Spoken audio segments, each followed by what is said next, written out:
Hello everyone, it's 4:30. It's bright. So I'm considering that kind of the hard bit of it done. Now it's just a case of pedaling and doing my miles. A little bit tired now, and as I was cycling past, there's this bench and it's just too appealing. So I'm going to sit down for a little bit and then we'll get back to it. Hi everyone, it's 8:35, 275 kilometers, and I'm going slow, very slow, and kind of around the 13 to 14 kilometers, and every now and then I get a little bit of a burst. I get up to 22 and I regret it shortly afterwards. So yeah, I suppose that 267 was a bit of a milestone. It means I have 200 left. So yeah, I suppose we just keep going, keep on pedaling. If you're enjoying video so far and enjoy watching me suffer, I have lots more plans for other things where I'm going to suffer. So give it a thumbs up and subscribe to see other Fitzedgear adventures that I'm planning.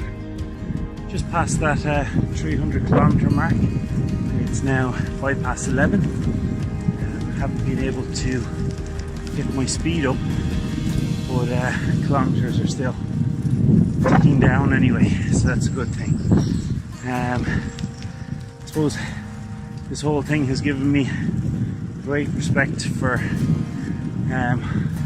all those original guys who took part in 1903. A mixture of professionals with their professional teams and amateurs.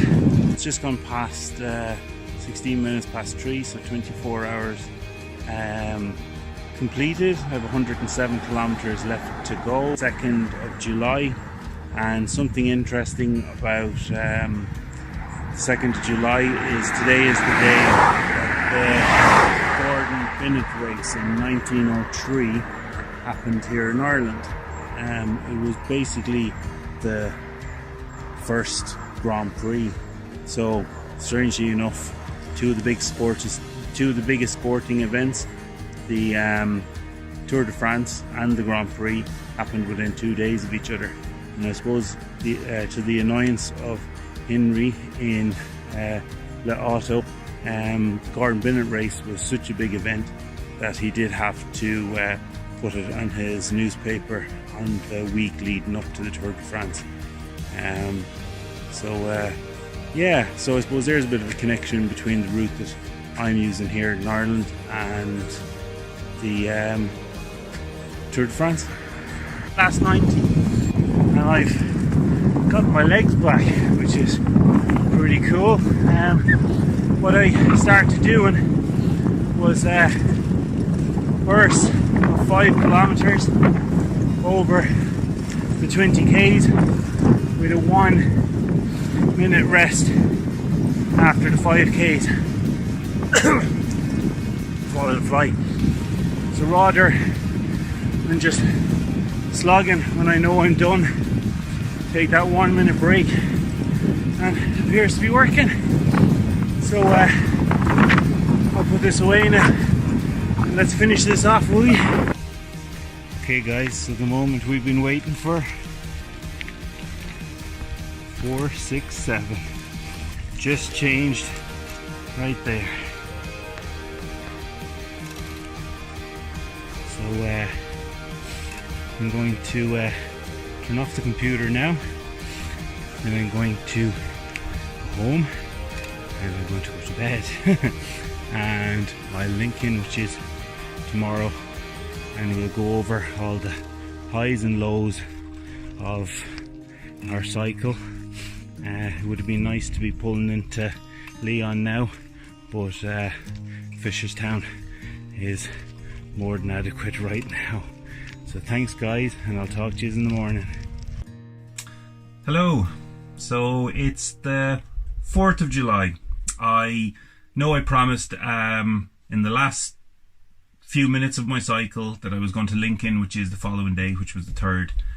Unfortunately, I didn't plan that bit through too well. I ended up in work 8 AM in the morning, so didn't have much time for making a video or recovery or anything else. So this morning I've had my nice lie in, and this part of the clip is just to go over a few things that happened during the trip, stuff that wouldn't have been on camera, some of the highs, some of the lows, things I'd change, and just a general rundown of how the day actually went.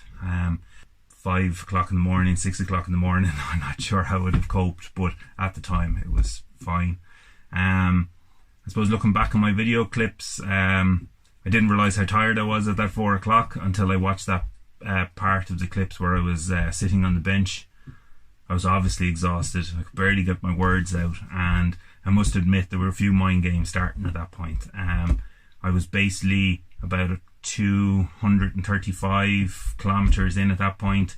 I basically the same to go again. I kept thinking back to how enthusiastic and fresh I was at the start, and realising the distance that I travelled up to that 4 AM I had to do again. But thankfully once the sun came out, I started to feel good and strong again. But as I mentioned in the videos, I just didn't have the power in the legs.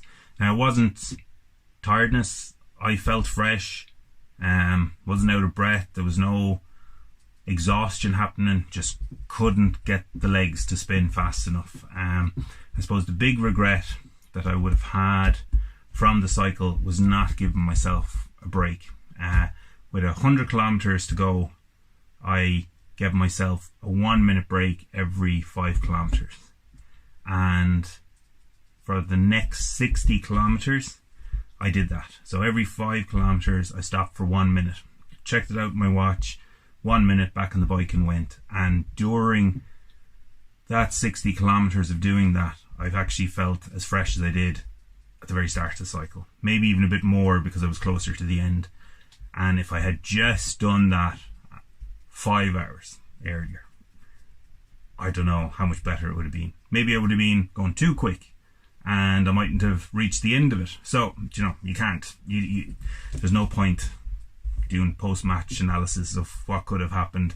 That's what happened. I'm glad I took those minute breaks. But the last 40 kilometers, I just kind of shot through those. I ended up doing them in smaller loops closer to home. So when I actually reached the final countdown to the 467, I was about 20 meters from my house by the time it was finished. So yeah, that was a great feeling. Really good feeling to finish up.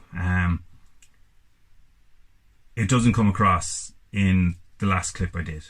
I was over the moon I was finished. I was over the moon what I had done. I was also really excited to get to bed. So I would have expected myself to have been a lot more, oh, I've done it. But trust me, that feeling was there. It just didn't come across in the last few seconds of the cycle. I was just glad to get home and get into bed. How's the body now, 2 days later? From my last cycle, so that video will be up there as well. It was my first 24-hour time trial. A lot of pains in the balls of my feet, lots of pains in my backside, lots of pains basically everywhere. Didn't have that at all from this cycle. Maybe the body's just getting used to doing longer distances, I don't know, but things like the huge springs on my Brooks saddle, amazing. No discomfort there at all.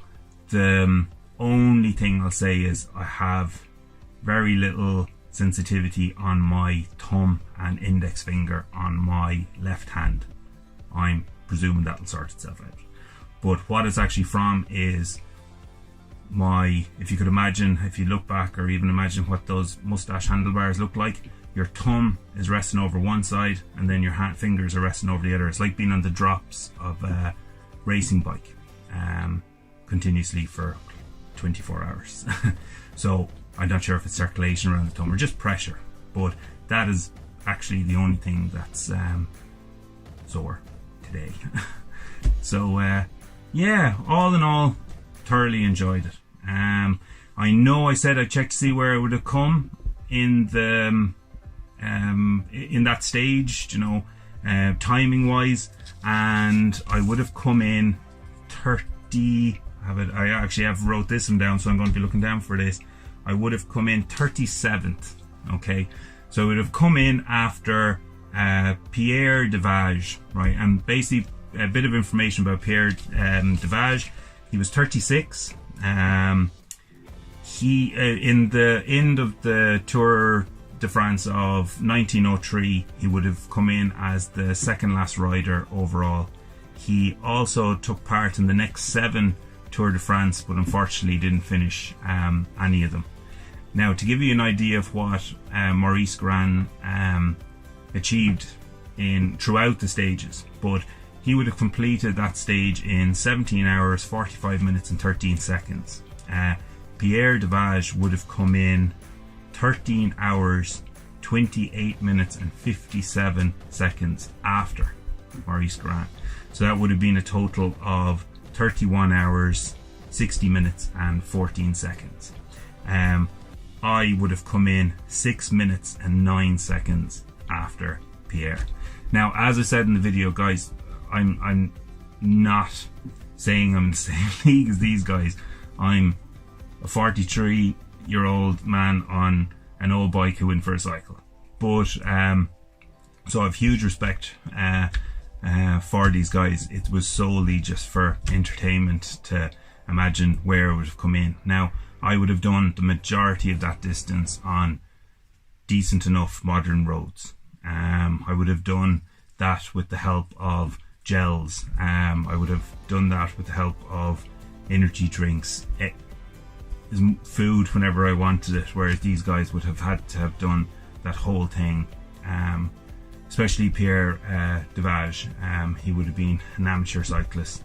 He'd have been doing everything off his own bat. So huge respect for those guys.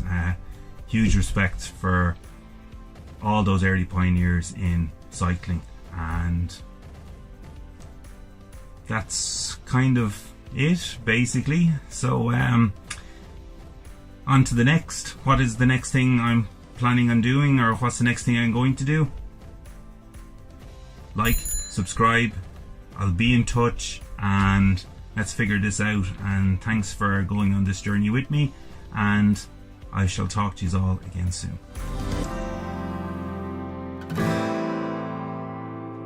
Hello John, and anyone watching this. My name's Mark Beaumont. I'm the round the world record holder by cycling, 18,000 miles, done that a couple of times, lots of other adventures, and last year got to take on the very first stage of the first Tour de France back in 1903, the one that Maurice Galin won, and of course the one that John Fitzedgear took on as well, by first of all building and then taking on that distance as well.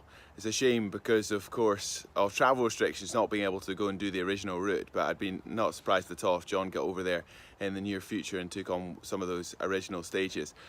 The commitment, the build was fascinating. John was sending me across lots of photographs by Facebook, and I just loved seeing the detail and the commitment to that task. I simply pulled one out of a museum, a bike out of a museum near Toulouse, but for John to actually sort of build one of the bikes and then take on the distance and try and relive that journey, pretty awesome. I look forward to seeing what you get up to next.